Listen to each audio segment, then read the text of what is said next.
तो कल के सेशन में ना हम लोगों ने एरे के बारे में थोड़ा समझा और आज हम एरे का और बहुत सारा प्रैक्टिकल इम्प्लीमेंटेशन समझते हैं और उसका प्रोग्राम बनाते हैं। ठीक है, तो एरे जो होता है ना जावा के अंदर वो डायनेमिक होता है, वो डायनेमिकली ऑब्जेक्ट से रिप्रेजेंट होता है और ऑब्जेक्ट उसी की बनती है, इसकी क्लास होती है।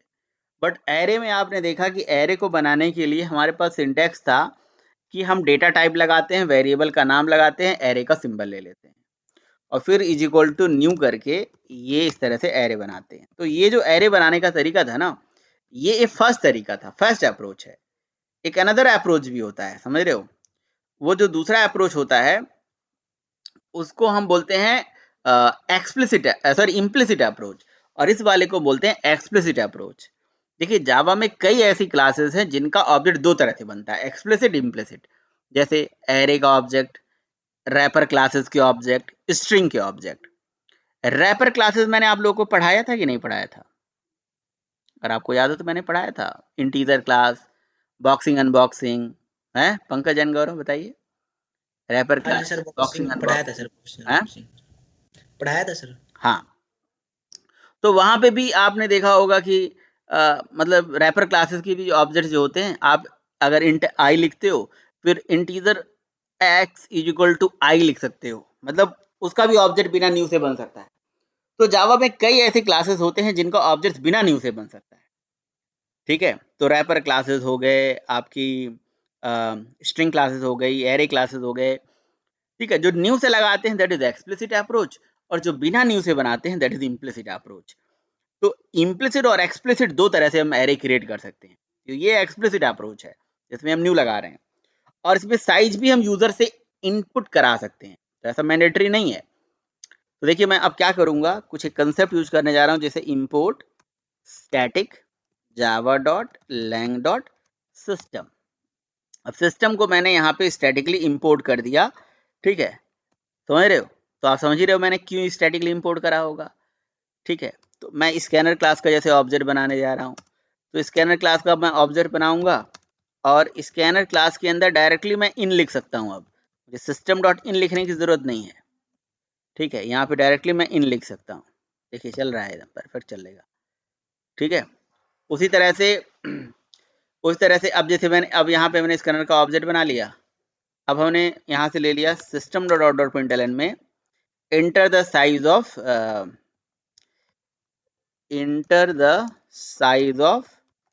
एरे। ठीक है, अब एरे का जो साइज है वो आप एंटर करिए। ठीक है, स्कैनर का मेथड होता है नेक्स्ट इंट, तो नेक्स्ट इंट मेथड में उसको रीड कर लीजिए। ठीक है, साइज जो है यूजर से आपने जो लिया इंट SIZE, यही साइज आप यहाँ पे आप पास कर दीजिए भाई, SIZE। ठीक है, तो इस तरह से आप काम कर सकते हो भाई, कि आप यूजर से इनपुट लेके, है ना, यूजर से इनपुट लेके आप एरे क्रिएट कर सकते हो और साइज एंटर करवा सकते हो। ठीक है, बाकी किसी एरे के अंदर डेटा डालने की बात अगर है, तो डेटा भाई हम स्टैटिकली भी पास करा सकते हैं और डायनेमिकली भी पास करा सकते हैं। अच्छा, एक और बात मैंने आपको नहीं बताई थी कल, कि जो एरे होता है ना, इसको मतलब ये दो तरह से क्रिएट होता है, या दो टाइप का होता है, सॉरी। एक होता है सिंगल डायमेंशनल और एक होता है मल्टी डायमेंशनल। तो जो सिंगल डायमेंशनल एरे होता है उसमें ओनली रो बनता है, और मल्टी डायमेंशनल में रो और कॉलम दोनों बनता है।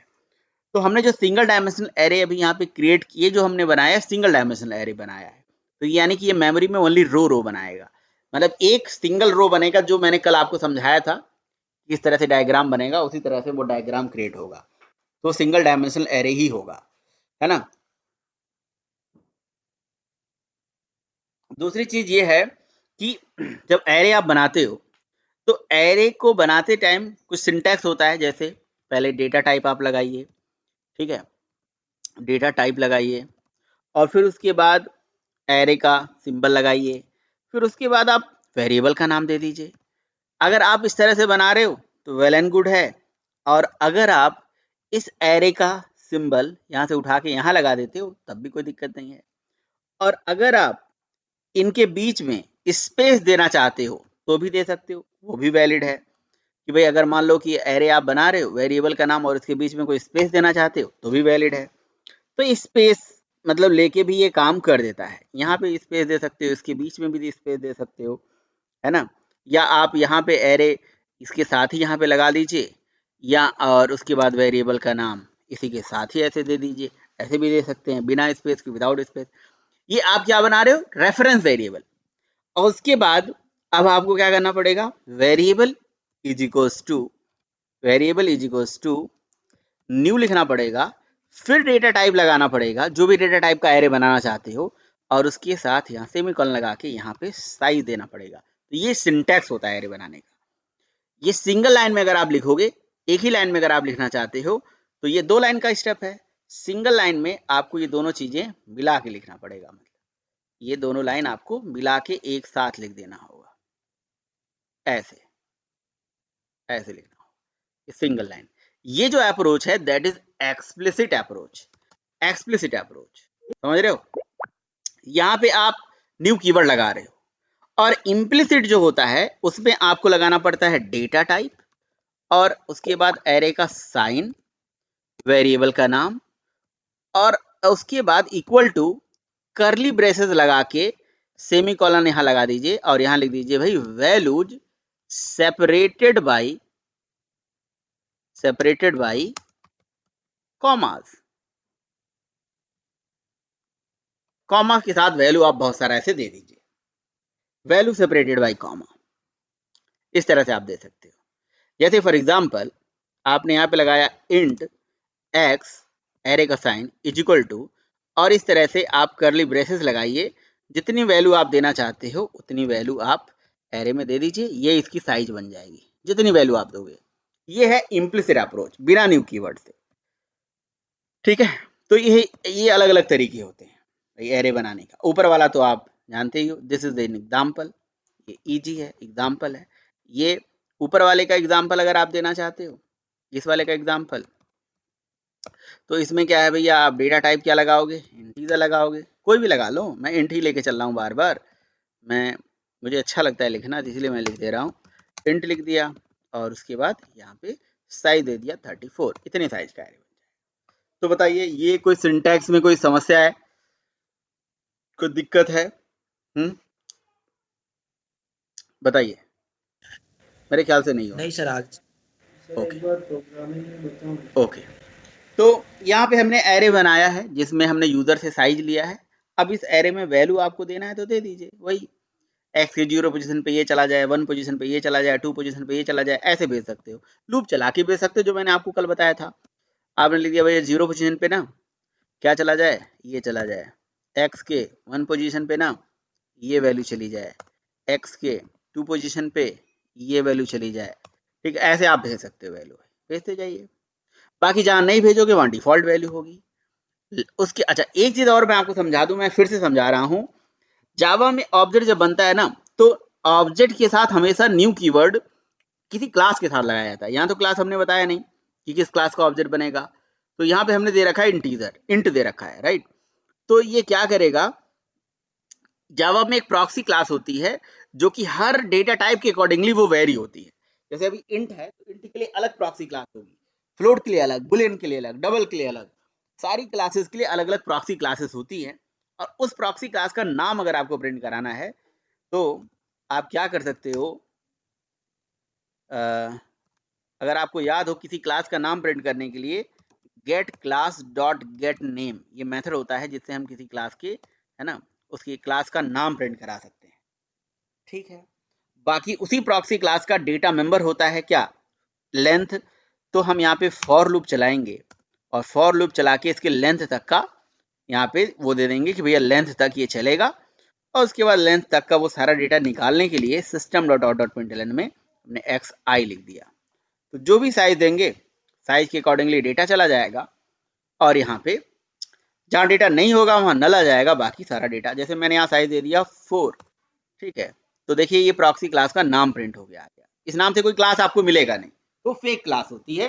तो आपसे कभी अगर पूछा जाए कि एरे के केस में किस क्लास का ऑब्जेक्ट बनता है, तो प्रॉक्सी क्लासेस के ऑब्जेक्ट्स बनते हैं।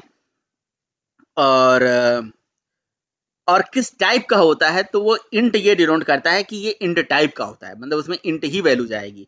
कल को आप इसमें स्ट्रिंग वैल्यू भेजना चाहो तो नहीं जाएगी, डबल वैल्यू भेजना चाहते हो तो नहीं जाएगी, है ना।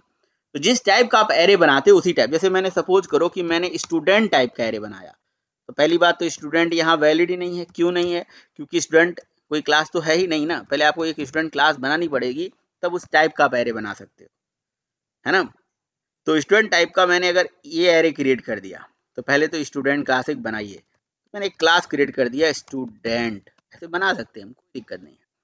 देखिए अब इसमें क्या जाएगा, एस के 0 पोजीशन पे अब इसमें जाएगा भैया स्टूडेंट क्लास का एक ऑब्जेक्ट, क्योंकि अगर मैंने किसी क्लास टाइप का बनाया है तो उसमें ऑब्जेक्ट इंटीजर टाइप का था, इंटीजर जा रहा था, फ्लोट टाइप का था, फ्लोट जा रहा था। अब स्टूडेंट टाइप का तो स्टूडेंट का ऑब्जेक्ट जाएगा ना, समझे नहीं समझे।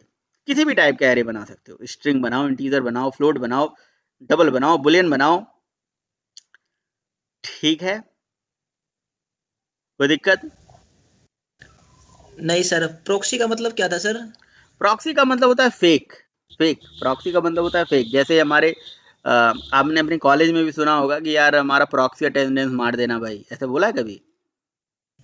या हाँ जी, किसी ने बोला किसका है। प्रॉक्सी मार दिया बच्चा, मतलब हमारा दोस्त है भी नहीं लेकिन उसका अटेंडेंस मैंने मार दिया या उसने मार दिया, जो भी है।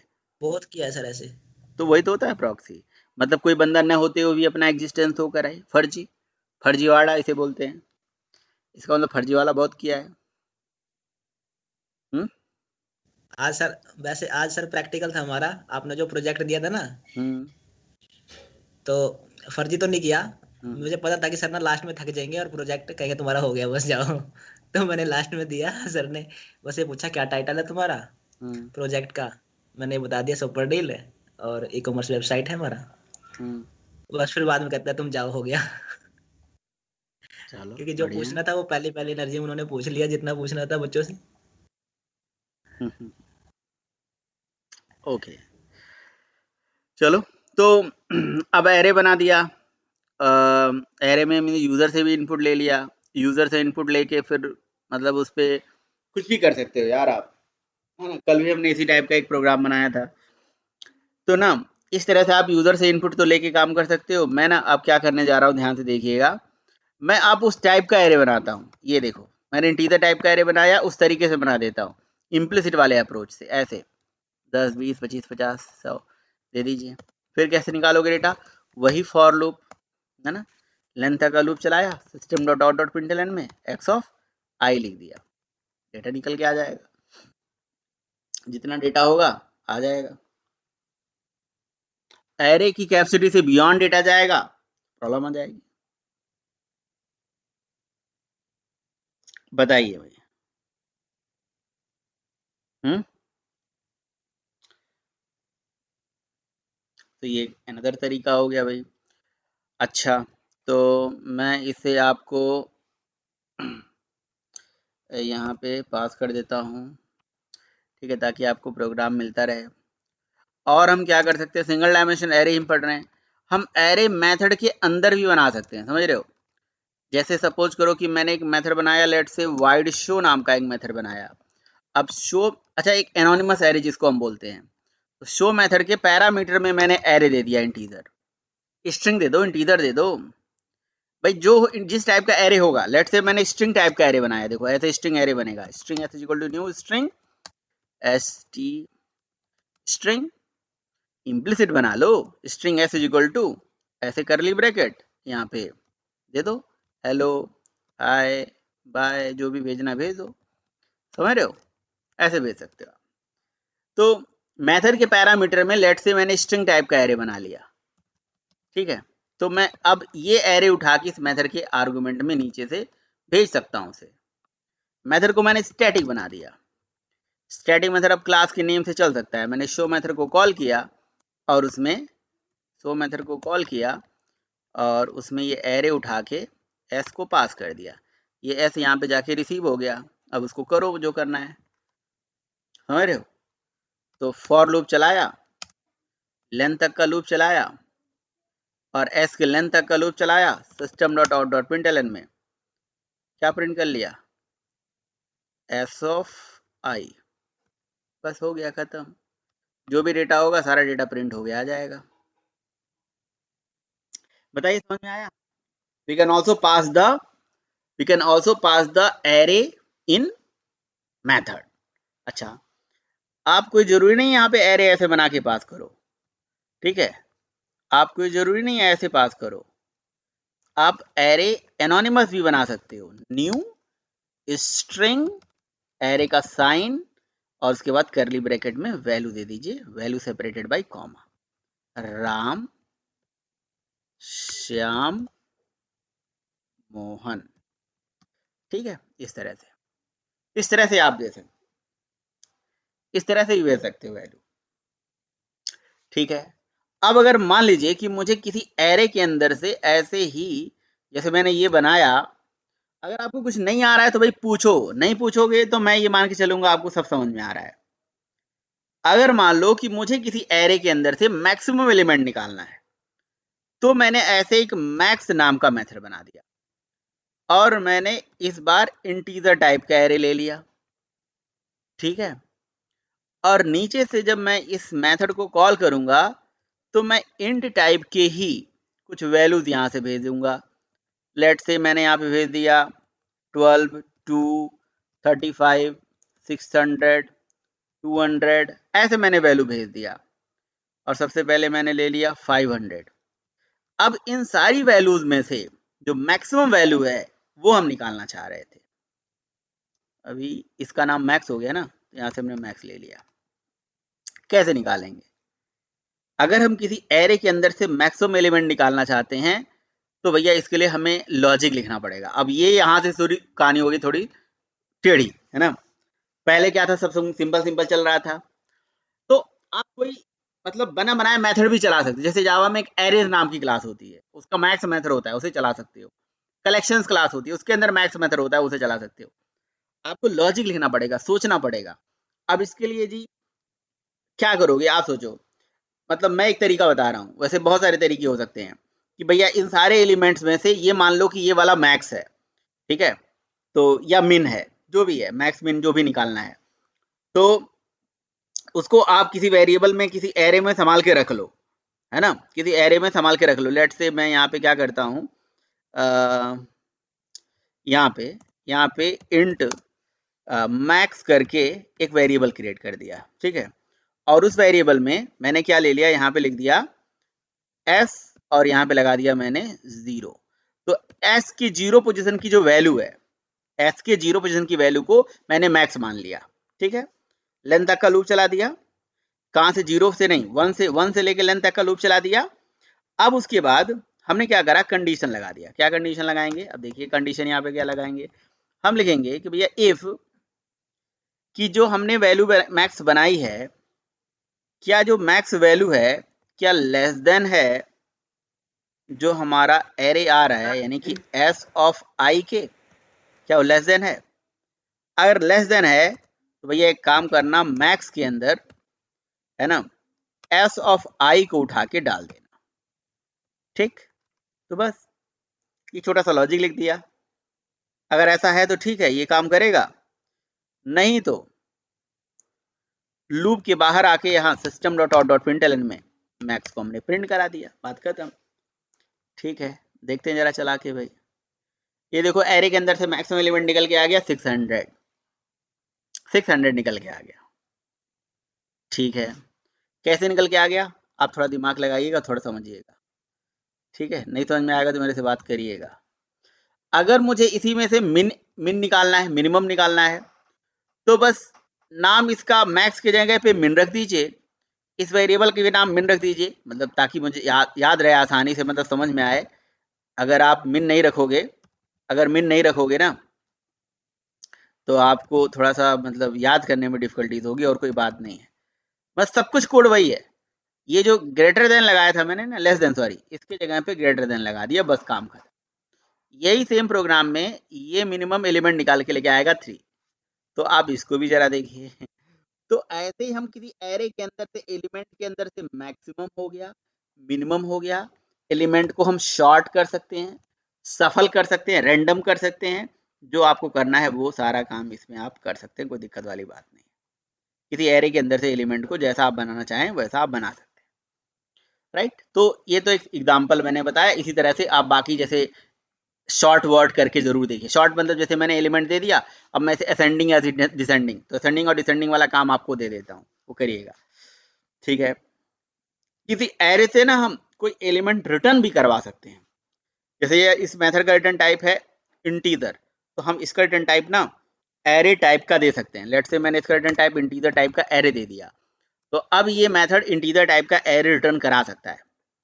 तो कैसे रिटर्न कराएगा, ये तो बात हो गई कैसे रिटर्न कराएगा। तो देखिए, अगर किसी मेथड का रिटर्न टाइप इंटीजर एरे है, इंटीजर एरे है, तो आपको लिखना पड़ेगा रिटर्न, और आपको यहाँ से क्या बनाना पड़ेगा, न्यू इंट, और उसके बाद एरे का साइन लगा देते हैं, वैल्यू सेपरेटेड बाई कॉमा, जो भी वैल्यू देंगे ये लीजिए। इस एरे से हम इंटीजर टाइप की वैल्यू रिटर्न करा रहे हैं, राइट। अब जब ये एरे कॉल होगा, यानी कि मिन नाम का एरे जब कॉल होगा, तो हमें यहाँ से वैल्यू रिटर्न करके दे देगा इंट एक्स वेरिएबल में। ठीक है, बस मिन ही था ना। अच्छा, यहाँ पे पैरामीटर हमें देने की जरूरत नहीं था, हटा देते हैं। ठीक है, और फिर फॉर लूप हमने चला दिया, सारा डेटा हम यहाँ से प्रिंट करा सकते हैं। System dot out dot println में यहाँ एस लिखा हुआ है ना, एक्स लिख देते हैं, सॉरी सॉरी और सॉरी, मिक्स हो रहा है सर। गलती हो गई, एक मिनट, हैंग कर गया ये एक्स के लेंथ तक का लूप चलेगा ना। एक्स, एस क्यों लिखा हुआ है भाई, एक्स इज लेंथ। अच्छा, वेरिएबल का नाम तो कुछ भी हो सकता है यार, आई हो सकता है, एस हो सकता है, जे हो सकता है, सही तो है। System dot out dot println और एक्स ऑफ एस लिख दिया हमने, बस सारा डेटा प्रिंट होके आ जाएगा जो एरे से। तो एरे आप कहीं बना के और वहां से वैल्यू आप रिटर्न करा सकते हैं। एरे के बियॉन्ड डेटा नहीं जाना चाहिए। अगर एरे के बियॉन्ड डेटा जाएगा तो भैया एक्सेप्शन आ जाएगा, array index out of bounds exception. तो इस बात का ध्यान रहे, एरे से अगर बियॉन्ड डेटा चला जाएगा तो array sir index out of क्या बाउंड्स वो सर एक्सेप्शन कैसे होता आने है? के चांसेस, राइट। और क्या कह रहे हो, कुछ कह रहे हो सर कैसे होता है वो बियॉन्ड वाला क्या? भाई? ऐसे देखो ना, जैसे मान लो कि मेरे पास कितने एलिमेंट हैं, कितने एलिमेंट है बताइए जरा, 4 है ना। 4। और आपने यहाँ पे आपने लिख दिया i is less than equal to 6 या 5, जो भी दे दिया आपने। तो जब जब जब वहां तक डेटा है ही नहीं तो ये लूप कैसे चलेगा, समझ रहे हो। ये वहां तक डेटा चलेगा नहीं, तो ये इसके इंडेक्स से डेटा, मतलब जो इंडेक्स है ही नहीं वहां से डेटा कैसे निकाल लोगे। मैंने कहा छठवें पोजीशन तक डेटा निकालते रहो, तो कहेगा भाई 4 तक तो निकाल दिया, उसके बाद array index out of bound exception दे दी। तो सर लेंथ से क्या हो रहा था? लेंथ से उसकी पूरी लेंथ मिल जा रही थी, जितना इसमें एलिमेंट था उसकी वही लेंथ हो जा रही थी। इसमें 3 एलिमेंट है तो 3 लेंथ हो जा रही है, 4 एलिमेंट है तो 4 लेंथ हो जा रही है। ऐसे जो जितने नंबर ऑफ एलिमेंट हैं वो इसकी लेंथ बन जा रही थी एलिमेंट के बेसिस पे। क्लियर। तो ये एरे इंडेक्स सर आउट ये ऑफ वीडियो बाउंड यूट्यूब पे एक्सेप्शन का प्रोग्राम। डालोगे क्या? हाँ, क्या कह रहे यूट्यूब पे डालोगे क्या वीडियो ये? हो हाँ, डाल दूंगा। वो आप, हाँ आपने रिकॉर्डिंग लगा रखी है ना, मुझे लग रहा था क्योंकि कई वीडियो में आपने यही रिकॉर्डिंग लगाई हुई है। हम्म, डाल दूंगा, डाल दूंगा। ठीक है, तो जो सिंगल डायमेंशनल एरे होता है उसमें ओनली रो होता है ना। अब सिंगल डायमेंशन एरे में एक एरे बनाना एनोनिमस तरीके से, फिर एरे से कुछ रिटर्न कराना, मिनिमम मैक्सिमम निकालना, शॉर्टिंग सफलिंग जो भी आप करना है सब कर सकते हो। बट एरे मल्टीपल भी होता है, मल्टी डायमेंशनल भी होता है। मल्टी डायमेंशनल एरे का क्या सिंटैक्स होता है, मल्टी डायमेंशनल एरे मतलब होता है रो और कॉलम का कॉम्बिनेशन। ठीक है, तो इसको पहले आप डिक्लेयर करना चाहते हो तो यही एरे का 2 साइन लग जाएगा। मल्टी का मतलब जी बहुत सारे, 2 लगाओ, 3 लगाओ, 4 लगाओ, 8 लगाओ, 10 लगाओ, तो डबल नहीं बोलना चाहिए, मल्टी बोलना चाहिए। तो यहीं पे डबल साइन लगा दो, सारी जगह डबल साइन लगा दो। साइज आप दे रहे हो तो यहाँ पे आप डबल साइज लगा के यहाँ पे ऐसे दे दो, एक रो का साइज और एक कॉलम का साइज। ठीक है, यहाँ पे भी एरे लगाइए, यहाँ पे आप साइज दे दीजिए।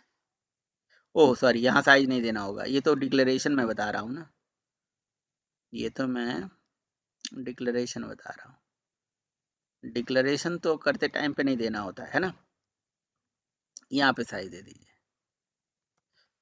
ठीक है, तो single dimensional have only row and rows, multi dimensional having row and column, row और कॉलम का कॉम्बिनेशन होता है। जैसे फॉर एग्जांपल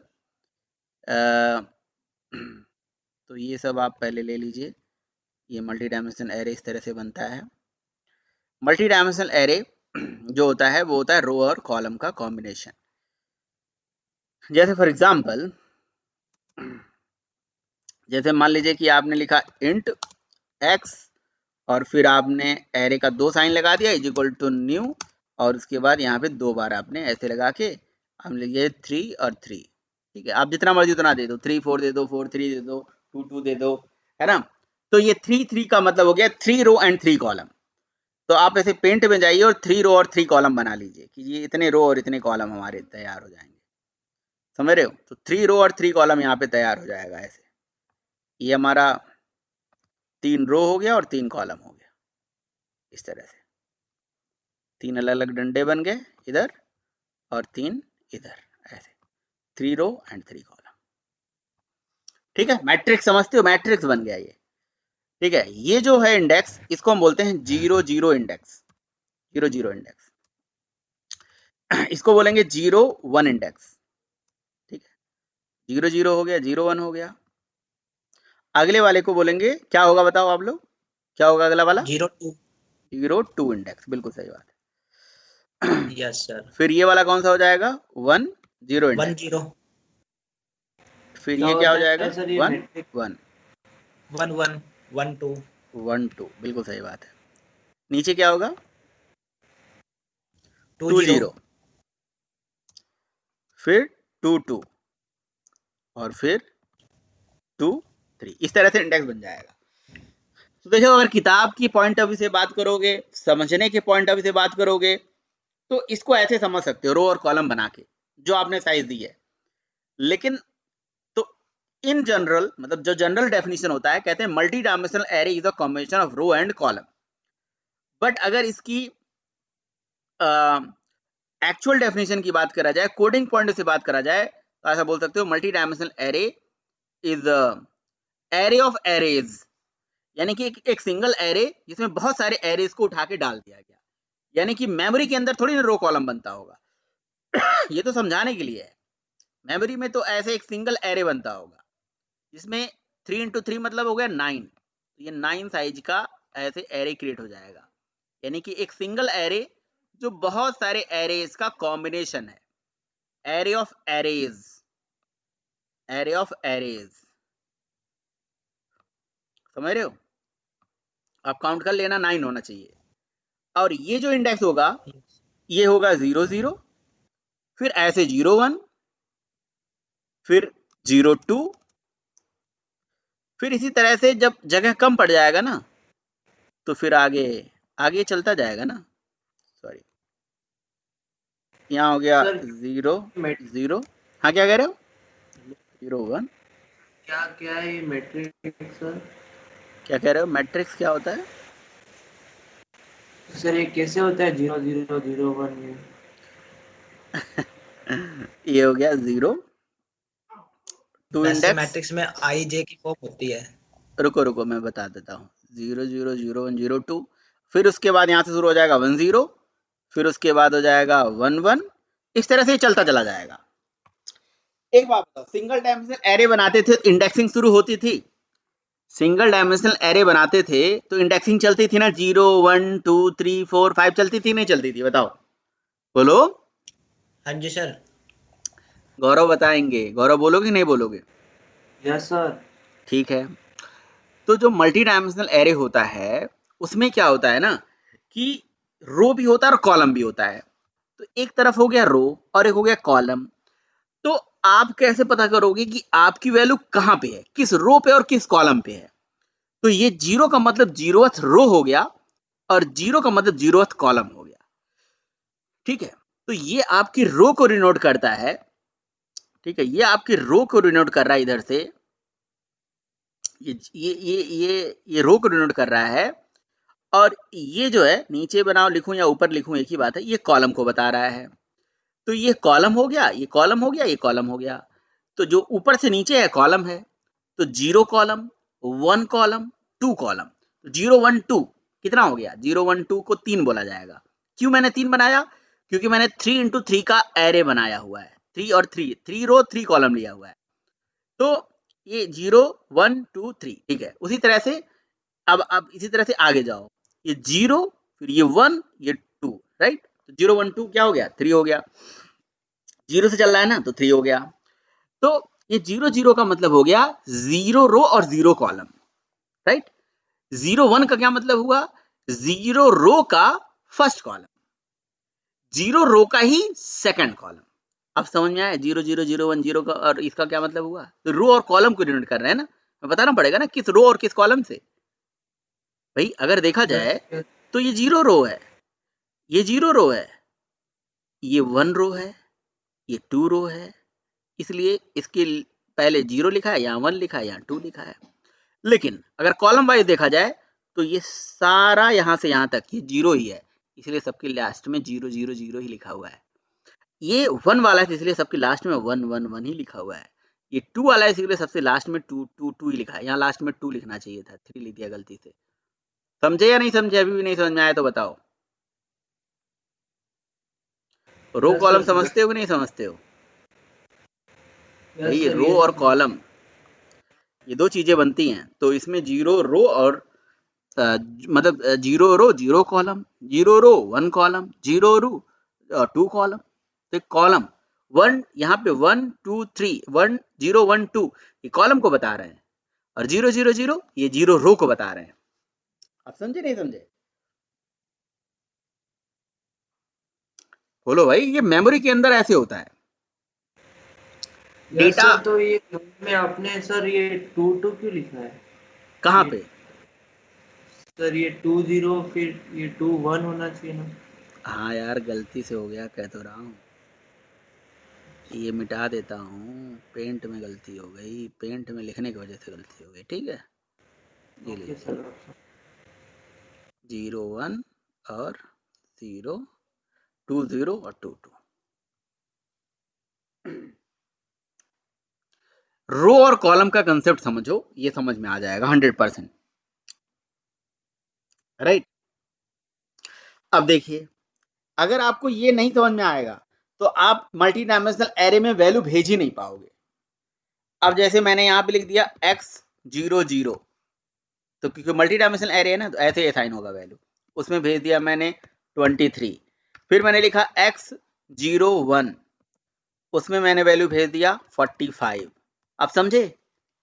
अब समझे ये कहाँ जा रहा है वैल्यू? वो कॉलम डायग्राम से बता चुका हूं, तो इसलिए वो वैल्यू उसी डायग्राम में ही जाएगी जो आप डायग्राम वहां देख रहे हो, ऐसे जाएगी। अब क्लियर? बोलो भाई। Yes sir. बाकी अगर कुछ और इंडेक्स दोगे तो array index, out of bound exception आ जाएगी। तो ये हो गया 0 रो, ये हो गया 1 रो, और ये हो गया 2 रो। तो ये हो गया 0, फिर यहाँ 1 0, फिर 1 1, फिर 1 2, 2 0, 2 1, 2 2। बस हो गया। तो इस तरह से वैल्यू जाएगी। अब वैल्यू मैं मान लो एक ही दे दिया, वो तो आपके ऊपर है कौन सी वैल्यू देना है नहीं देना है। अब डायग्राम में आप मुझे इसको बना के दिखाएंगे, या आप डायग्राम में मुझे बताइए कहाँ पे कौन सी वैल्यू जाएगी, बस यहाँ पे वो वैल्यू भेज दीजिए। समझने के लिए, समझने के पॉइंट ऑफ व्यू से, जैसे 23 कहाँ जाएगा बताइए? 23 कहाँ जाएगा? बोलो 23 कहाँ जाएगा? 0 0। यस। अच्छा बताओ 95 कहाँ जाएगा? ये लास्ट वाला 95 यहाँ जो लिखा हुआ है, यहाँ 2 2 पे सर। 2 2 पे चला जाएगा बस। तो ये डेटा अब स्टोर करने का तरीका था ये। अब फेच करने के लिए लूप चलाना पड़ता है। तो लूप जब चलाते हो ना, तो रो के लिए अलग लूप चलता है और कॉलम के लिए अलग लूप चलता है। और इसके लिए आपको चलाना पड़ेगा भैया इनर लूप, नेस्टेड लूप। तो यहाँ पे आप लूप चलाएंगे फॉर, ठीक है, एक्स की लेंथ तक का आपने लूप चला दिया, तो ये एक लूप हो गया जो रो को डिनोट कर रहा है। इसी तरह से अब आपको एक कॉलम के लिए भी लूप चलाना पड़ेगा, एक और फॉर लूप चलाना पड़ेगा। तो एक हो गया आई और दूसरा हो गया जे, यानी लूप के अंदर लूप। अब यहाँ फॉर लूप का असली कहानी समझ में आएगा आपको। फॉर लूप में क्या होता है कि भाई आई की एक वैल्यू के लिए जे जितने बार रहेगा उतने बार चलेगा, ठीक है। तो मैंने system dot out dot println में यहाँ पे लिख दिया एक्स और यहाँ पे लिख दिया आई और जे की वैल्यू आ जाएगी जो भी होगी, जैसे ही आपको प्रिंट करना होगा। अगर सपोज करो सबके बीच में स्पेस चाहिए तो यहाँ स्पेस दे दीजिए, और अगर यहाँ लाइन चेंज करना है तो प्रिंट दे दीजिए, और लूप के बाहर, है ना, फॉर लूप के बाहर यहाँ पे 1 2 और 3 को छोड़ के system dot out dot println में यहाँ पे क्या कर दीजिए, कुछ भी नहीं, ब्लैंक ऐसे छोड़ दीजिए और इसको चलाइए। ये देखिए आपका ये मैट्रिक्स पूरा प्रिंट होके इस तरह से आ गया। ठीक है, बस इतना प्रैक्टिस करिए, आपसे कल बातें करते हैं।